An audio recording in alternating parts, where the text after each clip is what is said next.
लोग क्या कहेंगे, इस डर को आज ही मार दो। ये वीडियो है आरव की, एक साधारण से लड़के की जो एक छोटे से गांव में रहता था। आरव के सपने बहुत बड़े थे। वो हमेशा से कुछ अलग करना चाहता था, कुछ ऐसा जो लोगों के दिलों को छू जाए, जिससे उसका नाम हो, उसकी पहचान बने। लेकिन हर बार जब वो कुछ नया सोचता, कोई कदम उठाना चाहता, एक आवाज उसके दिल में गूंजने लगती, लोग क्या कहेंगे। कभी उसने गाना गाने की सोची तो पापा बोले, गांव के लड़के सिंगर नहीं बनते बेटा, पढ़ाई कर, सरकारी नौकरी देख। जब उसने सोशल मीडिया पर अपने वीडियो डालने की कोशिश की तो रिश्तेदार बोले, लड़के को क्या हो गया है, दुनिया हंसेगी इस पर।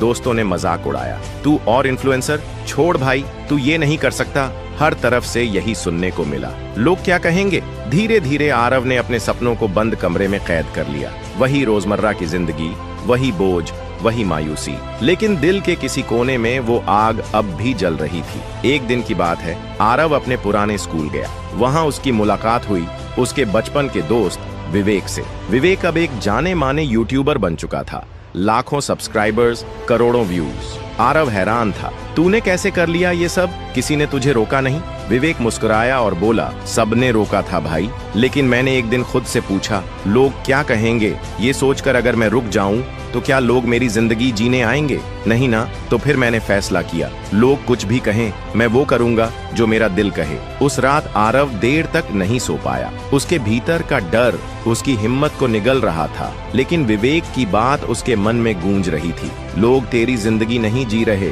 फिर तू क्यों उनके डर से जी रहा है। अगले दिन आरव एक कदम उठाया। उसने अपना पहला वीडियो रिकॉर्ड किया। कोई बड़ी बात नहीं, बस दिल से कहा, मैं वो कर रहा हूँ जो मुझे पसंद है, और अगर तुम भी किसी डर से दबे हो तो उठो और खुद के लिए जियो। वीडियो पर ज्यादा लाइक्स नहीं आए, लेकिन उसे एक मैसेज आया, भाई तूने आज मेरी आंखें खोल दी, मैं भी अपना पहला वीडियो बना रहा हूँ, थैंक यू। बस वही दिन था, और आज का दिन आरव रुकता नहीं। लोग आज भी कुछ ना कुछ कहते हैं, लेकिन अब फर्क नहीं पड़ता, क्योंकि अब वो जानता है लोगों की सोच से ज्यादा जरूरी है खुद की पहचान। तो दोस्त, ये वीडियो सिर्फ आरव की नहीं है, ये हम सब की है। हम सब कभी ना कभी लोग क्या कहेंगे के डर में जीते हैं, पर याद रखो, जो लोग तुम्हें रोक रहे हैं वो कभी तुम्हारी जगह नहीं जी सकते। आज ही फैसला लो, लोग क्या कहेंगे, इस सोच को खत्म करो, क्योंकि जब तुम उड़ना शुरू करोगे तो यही लोग कहेंगे, हम तो पहले से जानते थे, ये एक दिन जरूर कुछ बड़ा करेगा।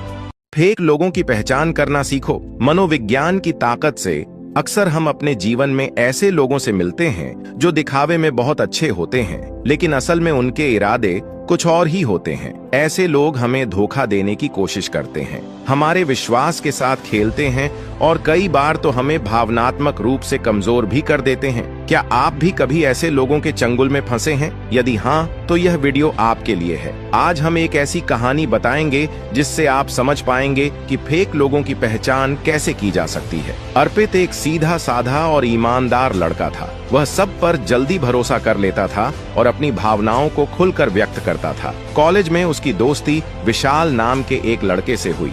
विशाल बहुत ही आकर्षक व्यक्तित्व का था, बातें करने में माहिर था और हमेशा अर्पित की तारीफ करता था। अर्पित को लगा कि उसे एक सच्चा दोस्त मिल गया है। शुरुआत में विशाल ने अर्पित के साथ बहुत अच्छा व्यवहार किया। वह उसकी हर बात में सहमति जताता, उसकी मदद करता और हर वक्त उसके साथ रहने की कोशिश करता। धीरे धीरे अर्पित ने विशाल को अपना सबसे अच्छा दोस्त मान लिया और अपनी हर छोटी बड़ी बात उससे साझा करने लगा। लेकिन उसे यह एहसास नहीं था कि विशाल सिर्फ दिखावा कर रहा था। कुछ समय बाद अर्पित को अजीब अजीब बातें महसूस होने लगीं। जब भी वह किसी नई उपलब्धि को हासिल करता, विशाल उसका मजाक उड़ाने लगता। जब अर्पित को किसी चीज की जरूरत होती तो विशाल हमेशा कोई न कोई बहाना बनाकर किनारा कर लेता। लेकिन जब विशाल को किसी चीज की जरूरत होती तो वह अर्पित को बिना किसी झिझक के मदद के लिए कहता। एक दिन कॉलेज में अर्पित को पता चला कि विशाल उसकी पीठ पीछे उसकी बुराई कर रहा था। वह लोगों को बता रहा था कि अर्पित बहुत भोला है और उसका इस्तेमाल करना बहुत आसान है। यह सुनकर अर्पित को बहुत दुख हुआ। उसे समझ आया कि विशाल एक फेक इंसान था जो सिर्फ अपने फायदे के लिए उससे दोस्ती कर रहा था। इस घटना के बाद अर्पित ने मनोविज्ञान के आधार पर यह जानने की कोशिश की कि फेक लोगों की पहचान कैसे की जाए। उसने कुछ महत्वपूर्ण बातें नोट की। ज्यादा मीठी बातें करने वाले लोग सावधान रहने योग्य होते हैं। जो लोग शुरुआत में ही जरूरत से ज्यादा आपकी तारीफ करें, वे बाद में आपको नुकसान भी पहुंचा सकते हैं। इसलिए उनके व्यवहार को करीब से देखें। सच्चे दोस्त केवल अपने फायदे के लिए साथ नहीं होते। अगर कोई केवल जरूरत पड़ने पर ही आपके पास आता है और आपकी जरूरत पर गायब हो जाता है, तो यह संकेत है कि वह फेक हो सकता है। पीठ पीछे क्या बात करते हैं, यह जानने की कोशिश करें। फेक लोग आपके सामने अच्छा व्यवहार करेंगे, लेकिन जब आप वहां नहीं होते तो वे आपकी बुराई करते हैं। आपकी भावनाओं को हल्के में लेना। अगर कोई आपकी परेशानियों को मजाक में लेता है और आपकी भावनाओं की कद्र नहीं करता, तो वह व्यक्ति सच्चा नहीं हो सकता। जब आप असफल होते हैं, तब असली पहचान होती है। जो लोग सिर्फ आपकी सफलताओं में खुश होते हैं, लेकिन आपकी असफलताओं में आपका साथ नहीं देते, वे अक्सर फेक होते हैं। इस वीडियो से अर्पित ने यह सीखा कि हर किसी पर आंख मूंदकर भरोसा नहीं किया जा सकता। हमें लोगों के व्यवहार को ध्यान से समझना चाहिए और उनकी असली मंशा को पहचानने की कोशिश करनी चाहिए। अगर आप भी फेक लोगों के झूठे जाल में फंस चुके हैं, तो अब समय है सतर्क होने का। अपनी भावनाओं की कद्र करें, सही और गलत का फर्क समझें और सच्चे दोस्तों को पहचानने की कोशिश करें, क्योंकि अंत में वही लोग हमारे जीवन में सही मायनों में मायने रखते हैं जो सच्चे होते हैं। लोग तुम्हें कैसे कंट्रोल करते हैं? डार्क साइकोलॉजी के 5 सीक्रेट्स। क्या आपको कभी ऐसा महसूस हुआ है कि कोई आपको अपनी उंगलियों पर नचा रहा है? क्या आपने कभी सोचा है कि लोग आपको इस कदर प्रभावित कैसे कर पाते हैं कि आप उनकी हर बात मानने लगते हैं? यह कोई संयोग नहीं है, बल्कि डार्क साइकोलॉजी का एक खेल है। आज हम आपको उन 5 सीक्रेट्स के बारे में बताएंगे जिनका इस्तेमाल लोग आपको कंट्रोल करने के लिए करते हैं। 1.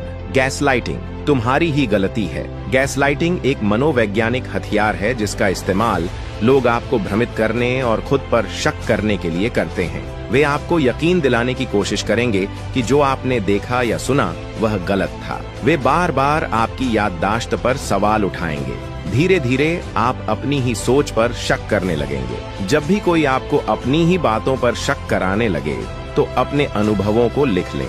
2. Guilt tripping. तुम्हारी वजह से ऐसा हुआ। यह एक खतरनाक ट्रिक है जिसमें लोग आपको दोषी महसूस कराकर आपके निर्णयों को प्रभावित करते हैं। अगर तुमने मेरी बात मानी होती तो यह न हुआ होता। मैंने तुम्हारे लिए इतना किया और तुम मेरे लिए कुछ नहीं कर सकते। वे आपको भावनात्मक रूप से ब्लैकमेल करते हैं। अपने निर्णयों के लिए जिम्मेदारी लें, लेकिन अनावश्यक अपराध बोध से बचें। 3. Silent treatment. चुप्पी का हथियार। यह एक पैसिव अग्रेसिव तरीका है जिससे लोग आपको मानसिक रूप से कमजोर बनाते हैं। वे आपसे बात करना बंद कर देंगे, जिससे आप बेचैन महसूस करेंगे। वे आपको मानसिक तनाव देंगे ताकि आप उनकी शर्तों पर झुक जाएं। अगर कोई आपको साइलेंट ट्रीटमेंट दे रहा है, तो उनकी चुप्पी को शक्ति न दें। 4. Mind games. तुम्हें पता भी नहीं चलेगा। लोग अक्सर हेर फेर करने के लिए माइंड गेम्स खेलते हैं ताकि आप उनकी मर्जी के अनुसार काम करें। वे आपको अनिश्चितता में रखते हैं, कभी प्यार दिखाते हैं, कभी ठंडा व्यवहार करते हैं। वे आपको कंफ्यूज करके अपने कंट्रोल में रखते हैं। उनके इरादों को समझने की कोशिश करें। अपनी भावनाओं को नियंत्रित रखें और स्पष्टता बनाए रखें। 5. डर और धमकी। जबरदस्ती से कंट्रोल। डर सबसे बड़ा हथियार होता है जिससे लोग आपको मानसिक रूप से कमजोर करके कंट्रोल कर सकते हैं। वे आपको फेलियर, रिजेक्शन या अकेलेपन का डर दिखाते हैं। धमकी देकर आपको मानसिक रूप से कमजोर कर देते हैं। डर को खुद पर हावी न होने दें। आत्मनिर्भर बने और अपनी ताकत को पहचानें। डार्क साइकोलॉजी का इस्तेमाल करके लोग हमें कंट्रोल कर सकते हैं, लेकिन अगर हम इन ट्रिक्स को पहचान लें तो हम खुद को बचा सकते हैं। हमेशा आत्मविश्वास बनाए रखें, अपनी भावनाओं को नियंत्रित करें और उन लोगों से सतर्क रहें जो आपको अपने इशारों पर नचाने की कोशिश कर रहे हैं। अगर आपको यह वीडियो पसंद आया हो तो इसे लाइक और शेयर करें और ऐसे ही रोचक और जानकारीपूर्ण वीडियो के लिए हमारे चैनल को सब्सक्राइब करना न भूलें। क्या आपको कभी ऐसा महसूस हुआ है कि कोई आपको अपनी मर्जी से कुछ करने के लिए मजबूर कर रहा है और आपको पता भी नहीं चला कि आप कैसे उनकी बात मान गए? ये कोई जादू नहीं, बल्कि डार्क साइकोलॉजी की ट्रिक्स हैं। ये ट्रिक्स लोग आपको कंट्रोल करने के लिए इस्तेमाल करते हैं और आज हम इन्हें डिकोड करेंगे ताकि आप इनसे खुद को बचा सकें। डार्क साइकोलॉजी क्या होती है? डार्क साइकोलॉजी एक साइकोलॉजिकल टूल है जिसका इस्तेमाल लोग दूसरों को कंट्रोल करने, उन्हें मैनिपुलेट करने और अपने फायदे के लिए इस्तेमाल करने के लिए करते हैं। इसमें हिडन मनोवैज्ञानिक तकनीकों का इस्तेमाल किया जाता है जिन्हें पहचानना आम इंसान के लिए मुश्किल होता है। क्या कभी किसी ने आपसे कहा है कि अगर तुमने मेरी मदद नहीं की तो मैं बहुत दुखी हो जाऊंगा? यह एक तरीका होता है जिससे लोग आपके अंदर अपराध बोध, गिल्ट पैदा करके आपको मजबूर करते हैं कि आप उनकी बात मानें। अगर कोई आपको इमोशनल ब्लैकमेल कर रहा है तो ठंडे दिमाग से सोचें कि क्या यह आपकी जिम्मेदारी है या नहीं। बिना गिल्ट के अपनी सीमा तय करें। जब कोई बार बार आपको यह यकीन दिलाने की कोशिश करता है कि आपकी सोच या यादें गलत हैं, तो इसे गैसलाइटिंग कहते हैं। अगर किसी ने आपको गुस्से में कुछ बुरा कहा और बाद में बोले कि मैंने ऐसा कुछ नहीं कहा, तुम तो गलत समझ रहे हो, तो यह गैसलाइटिंग है। अपनी सच्चाई पर भरोसा करें और सबूत रखें, जैसे कि बातचीत के टेक्स्ट मैसेज या नोट्स। जब कोई जानबूझकर आपको इग्नोर करता है या बात नहीं करता ताकि आप परेशान होकर खुद उनसे बात करें और उनकी शर्तों पर आ जाएं, तो इसे साइलेंस ट्रीटमेंट कहते हैं। अगर कोई बार बार ऐसा कर रहा है तो उनकी गेम में न फंसें, शांत रहें और अपने आत्मसम्मान को बनाए रखें। जब कोई आपकी पसंद नापसंद को कॉपी करता है ताकि आपको लगे कि आप जैसे ही हैं और आप उन पर जल्दी भरोसा करने लगे, किसी पर भी जल्दी भरोसा न करें। देखें कि क्या वे सिर्फ आपकी पसंद को फॉलो कर रहे हैं या उनका खुद का भी कोई व्यक्तित्व है। जब कोई आपको शुरुआत में बहुत ज्यादा प्यार और अटेंशन देता है लेकिन बाद में धीरे धीरे कंट्रोल करने लगता है, यह खासकर रिलेशनशिप में होता है। अगर कोई बहुत जल्दी बहुत ज्यादा प्यार और अटेंशन दे रहा है तो थोड़ा सतर्क रहें और समय लें उन्हें समझने के लिए। आत्म जागरूकता। सबसे पहले इन ट्रिक्स के बारे में जानें और पहचानना सीखें। नो कहने की हिम्मत रखें। हर बात पर हाँ कहना जरूरी नहीं है, जरूरत पड़े तो ना कहें। Emotional control. अपने इमोशंस को दूसरों के कंट्रोल में न आने दें। किसी भी स्थिति में ठंडे दिमाग से सोचें। सकारात्मक और मजबूत लोगों के साथ रहें। जो लोग आपको सही गाइडेंस देते हैं और आपकी मेंटल हेल्थ का ध्यान रखते हैं, उनके साथ समय बिताएं। तो दोस्तों, यह थी कुछ डार्क साइकोलॉजी ट्रिक्स जिनका लोग इस्तेमाल करके आपको कंट्रोल कर सकते हैं। लेकिन अब आप इनके बारे में जानते हैं और खुद को बचा सकते हैं। क्या आपको कभी इनमें से किसी ट्रिक का सामना करना पड़ा है? तो कमेंट में बताएं। वीडियो पसंद आया हो तो लाइक करें, शेयर करें और चैनल को सब्सक्राइब करना न भूलें। मिलते हैं अगले वीडियो में।